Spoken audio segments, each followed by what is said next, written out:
Muito bem. O Arnaldo, você também queria dar um pitaco sobre essa questão do Dorival, seleção, e acho que isso aqui, essa história que o Casão falou, ela entra num combo que ontem foi visto.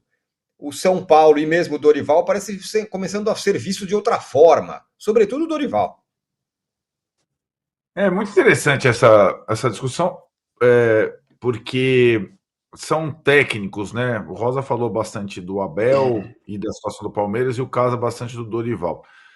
São técnicos completamente diferentes a partir da nacionalidade, da idade, né? O Abel tem 44 anos, o Dorival tem 61. O Abel tem 3 clubes na carreira de trabalho. O Dorival, só de passagem pelo Flamengo, ele tem 3 passagens. Então, a gente conhece o Dorival Júnior desde que ele era júnior e passou por todos os clubes grandes do Brasil, nos 4 estados principais da capital e tal. E hoje, aos 61 anos, aos 60, o ano passado, ele vive o melhor momento da carreira. Às vezes acontece isso. Tem jogador que só tem o auge perto dos 30, tem técnico que só tem o auge perto dos 60. O Tele Santana foi o Tele Santana do São Paulo, ganhador, acabando a peste de pé frio, já nessa idade próxima do Dorival, né? Depois de ter passado por seleção, Palmeiras, etc, etc, foi quando mestre Tele, é nessa idade aí, foi nesse momento. Não estou comparando Dorival a Tele, tá? Por favor. Porque senão aí já chega lá, vão querer estátua do cara do São Paulo, nem começou ainda, calma. Mas o que eu digo é o seguinte: o Dorival, de fato, vive o melhor momento da carreira dele desde a passagem pelo Flamengo, desde que ele volta ao futebol depois de uma doença grave ao Ceará, foi muito bem no Ceará, Flamengo e agora São Paulo. Mas talvez pela primeira vez na carreira ele seja visto com esses outros olhos que você está falando, Tironi. E no Flamengo isso se confundia um pouco, porque o Flamengo tem tantos bons jogadores que fica aquela falsa impressão que qualquer treinador vai se dar bem no Flamengo, sabe? Ah, ganhou no Flamengo, mas qualquer um ganha no Flamengo. Não é bem assim, né? Ele teve muitos méritos na temporada passada no Flamengo, inclusive na montagem do time, de como jogava e tudo mais.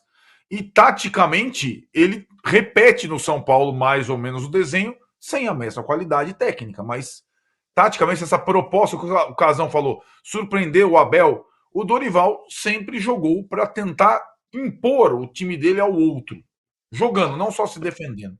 É o tipo de jogo que ele gosta. Agora, nas entrelinhas das declarações do Dorival, tá muito o que o Casa falou. Ele ainda sente falta de um reconhecimento, você entende? Ele sente falta de não ser o principal técnico brasileiro apontado para a sucessão do Tite. Não era ele o cara o ano passado, vocês concordam? Copa do Mundo Claro. acabou, né? Copa do Mundo acabou. O cara era campeão pelo Flamengo em Copa do dois Brasil e torneios, Libertadores. ele não foi cogitado. Esse ano, tal, sei o que, ele não foi cogitado de novo. Ficou ali, talvez ele seja o cara. Não veio esse convite. Mais do que isso, né? Até nessa situação de ser um técnico, e foi essa a pergunta da coletiva ontem que tirou um pouco ele do sério. Foi uma brincadeira na pergunta, mas que o repórter fez foi interessante. Ele falou: Dorival, dizem que você é um cara, um sujeito de sorte, né? Você pegou o Santos do Ganso e do Neymar, o Flamengo do Quadrado Mágico, daí meio que ele fala assim: pô, eu fiz o porra do Santos, do Neymar e do Ganso, eu fiz o Quadrado Mágico.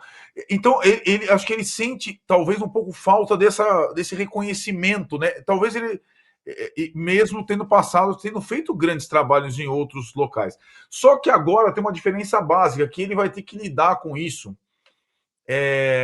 que é a inevitável conclusão de que o time do São Paulo é o time do Dorival. Não é o time do Caleri, ou do Luciano, ou dos outros que já estavam lá. A imagem do time atual é dele. Ele nunca teve o time do Dorival, o Santos do Dorival, o Flamengo do Dorival, agora é o São Paulo do Dorival. E isso mexe com, né? Você vai ver, Tironi, no domingo, você não sabe qual vai ser a escalação, mas vão ter 60 mil pessoas, e o nome mais cantado da torcida do São Paulo vai ser o Dorival. Até porque, Casão sabe disso também, Rosa também. A torcida do São Paulo tem uma relação com o treinador que nenhuma outra torcida do país tem. Os principais ídolos da torcida do São Paulo são treinadores, Tele Santana e Muricy Ramalho. Não são nem jogadores. Os nomes que a torcida do São Paulo canta são de treinadores. A torcida do Palmeiras está vivendo. Teve momentos com o Filipão, o Luxemburgo, o Abel, agora é o ídolo da torcida do Palmeiras. Mas a torcida do São Paulo tem isso naturalmente. E o Dorival está próximo. É claro que, eu não sei, eu acho pouco provável que ele ganhe um título pelo São Paulo esse ano, porque as competições são complexas. Acho que o São Paulo não tem o melhor time da Copa do Brasil, não tem o melhor time brasileiro, e mesmo na Sul-Americana são adversários bem difíceis. Mas ele está num momento em que ele tem a chancela do time. Ele é, entre aspas, claro, melhor do que o time, se é que vocês me entendem. Quando ele chega ao São Paulo, é o São Paulo que precisava dele, não era ele que precisava do São Paulo. Ele vinha com os 2 títulos lá atrás. Então isso muda muito a relação treinador-time. E o Dorival, mesmo que quase que ele estivesse um pouco carente dessa... Mas nós estamos falando dele aqui, 20 minutos de programa, nós estamos elogiando ele. O Casas elogiou, o Rosa elogiou, eu estou elogiando. E acho que ele tem méritos. Ele não é, digamos, um popstar, né, Casa? Digamos, fazendo as analogias com a música. Ele não é um popstar do futebol brasileiro, mas ele é o melhor treinador brasileiro em atividade. Isso ele pode ficar tranquilo que ele é há algum tempo.